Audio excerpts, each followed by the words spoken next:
with sales to the National Health Service in the UK. And in 2024, we carried out further trials demonstrating our ability to identify knee infections after an operation, and we followed with further sales as well. In 2025, we were beginning our first trial in the US, and we're here today to raise $1.5 million.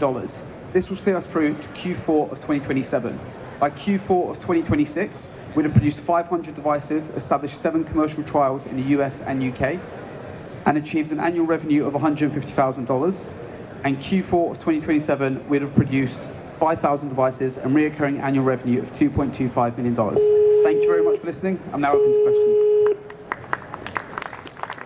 Thank you so much. It was a great timing. Over to our sharks. Quick, are you just for knee? At the moment, it's just for knee because that's over 60% of all osteoarthritis. But we have... Yes. What is next? Next will be hips, and then we have devices and software for neurological rehabilitation, Parkinson's, and children's rehab as well. And walk me through the patient experience when I go to the doctor, I get the device, I go home, I have a problem. How does that work? Yeah, so at the moment we're targeting patients that are undergoing a total knee replacement surgery.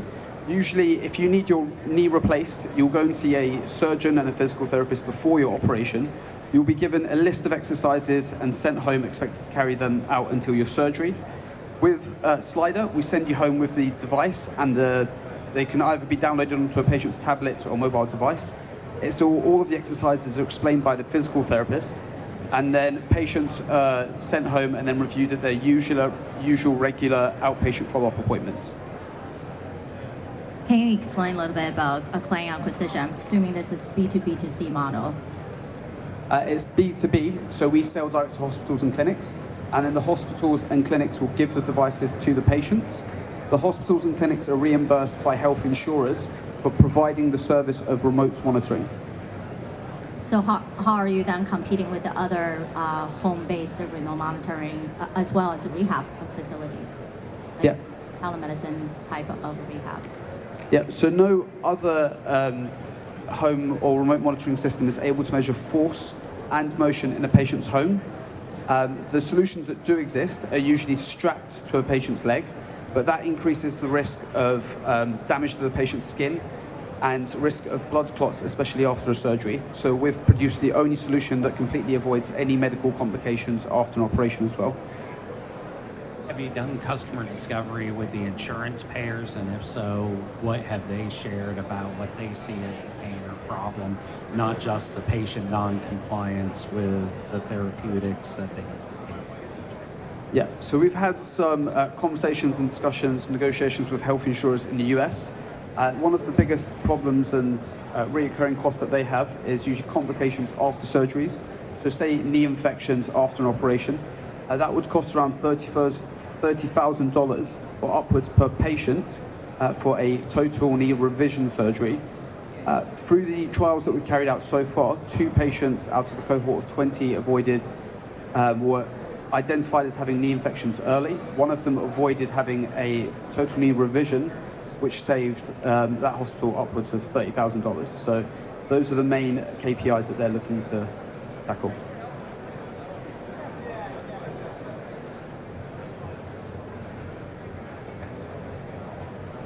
Any more questions? Yeah, go ahead, please. How many contracts do you guys already have in the US? Or is once you start going to commercialization trials, seems like you have on your agenda for Q4 2026. So do you already in conversation to say there are strong interest and going to some kind of agreement already? Yeah, so we have contracts based in the UK with the National Health Service, and a contract agreed on in the US for our first trial in the US.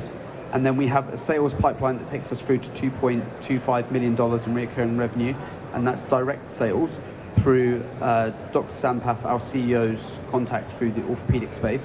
And we have letters of intent for purchase through that sales pipeline. What plans do you have for warranty or return policy? Yeah. Damaged devices, warranty, Yeah, so we haven't had any issues with damage to devices, but I think it's time. Sorry, guys. Well done. Fantastic work.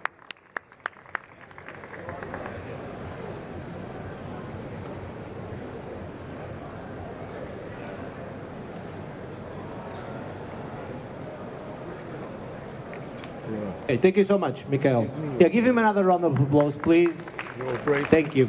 Right, advancing things now to the next startup up, we have Mauricio Paba, which is from Coco AI NDL from USA. Mauricio, where are you? I'm here. Over to you, my friend. How are you? Hi, how are you? My name is Mauricio Pava. I'm from Coco. Well, basically, Coco is a smart scheduling platform. Yep. The big issue, the big problem with the scheduling today, most of the scheduling are making manually. Call centers, people working in computers, a lot of screens, a lot of calls. So basically, the situation is that the hospital is losing money because there's not a good scheduling. Okay. Our sales thing is, at this time, we increase the revenue to 30% and reduce the access cost of scheduling to 70%. Okay. Today, after 6 years operation, we are in 2,000 clinics. We have a positive cash flow. We have a 5% of churn rate, 2 million in a year, more than 30 million of appointments in our platform. Like I told you, high volume of calls, basically lot of problems with the scheduling. Remember Tetris? What we do is we get in the scheduling platforms, and we took the black labels and put in colors just to make sure that all the people get the attention. At this time, what is happening is when the hospitals or the facilities, now they have 50% of the no-show persons going to the appointments, and that costs a lot of money to the system, right? There's an 8% of inefficient in the system, and when you make the sum of all these factors, you have more than 3 months losing of the agenda in the sector. After 30 million of appointments we handled, now we can say that when you use Coco, you increase the agenda 95%. The big problem of this is that clinics are losing money, right? The patients are dying because then they have the access to the system, and when they have access to the system, they increase the cost of the attention, because it's not the same when you get at the time of the doctor when you get in the early stages, right? Well, like the first that I said, at this time, when you implement Coco and you have more than 1 million of a cost in a year, you implement Coco and you get 30,000 by the year. That's 10 times of the ROI that the money that you put on the system, right? We reduce the 70% of the workforce in the agenda, and we increase the utilization of the agenda between 75 and 95%. Today, when you put Coco on your system, is when you have 10 clinics, then you have 13 clinics when you put Coco on this.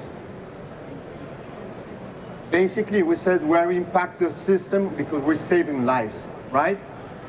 The competitors we have 3 kind of competitors. We have the call centers, we have the in-house softwares that may be, and some competitors, but nobody does what Coco does. The market is so huge.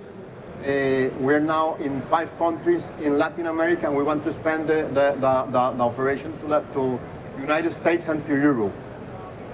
We're looking for $5 million right now, and with these $5 million, we want to automate, be in the marketplaces like Azure, like AWS, and that's the way we want to make all the digital circle in sales, that you buy online and implement online all the system.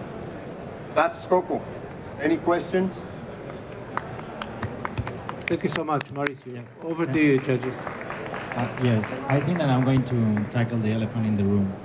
How is Coco better than Patricia? Exactly. Is Coco better than? No, we're not better. I think that's we're different, right? we understand that we put our effort in all the financial things, right? For us, we understand that the issue of the hospitals is that we need that assure that the people takes the appointment, go to the appointment, right? So basically, we're more than a financial platform than a scheduled platform. My question, thank you so much for that response, but my question is in line with that as well. Is there a page for the team? Oh, yeah. This is this is very important. At this time, we have 76% of the shares today, right? All the investors we have there are people who work in hospitals. So how they came investors? They buy the solution, they prove the solution, and then says we want to invest in you, right? We have Robert Panada is the founder of the company. Jonathan is the CTO, and Daisy is the commercial leading. I manage all the growth of the company. So from a financial efficiency standpoint, how would you compete with other competitors or competitors using agentic AI, for instance? Not Patricia necessarily. Oh, it's just I think that most of us trying to do the same, right? The difference is in the algorithm. We assure with algorithms to more than a financial thing than a scheduled company, right? We want that the company, we want that patient go to the appointment, take the appointment. Can you talk a little bit about what it takes to win a customer? How long is the sales cycle? Okay. Do you typically have to bid? And then what's your conversion rate to get 2,000 clinics? How many did you have to talk to get 2,000? It's crazy because, at this time, we have like 105 days of the circle sales, right? We have a very, very big experience with the pandemics. Yeah? And I don't know why.